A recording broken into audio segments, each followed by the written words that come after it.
నమస్కారం ఘంటారావానికి స్వాగతం. ముందుగా ప్రధాన అంశాలు. బడ్జెట్లో అన్ని రంగాలకు సమ ప్రాధాన్యత ఉందన్న యనమల. విభజన వల్లే ఎన్నికల హామీల అమలు ఆలస్యమైందని వివరణ.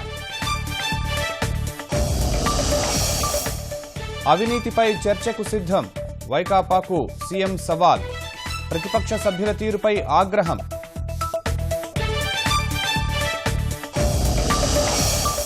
మీడియా పాయింట్లోనూ అధికార విపక్షాల వాగ్యుద్ధం. ఇరు పార్టీల ఎమ్మెల్యేల తోపులాట.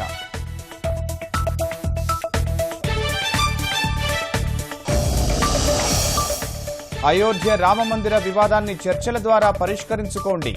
అవసరమైతే మధ్యవర్తిత్వానికి సహకరిస్తామన్న సుప్రీంకోర్టు.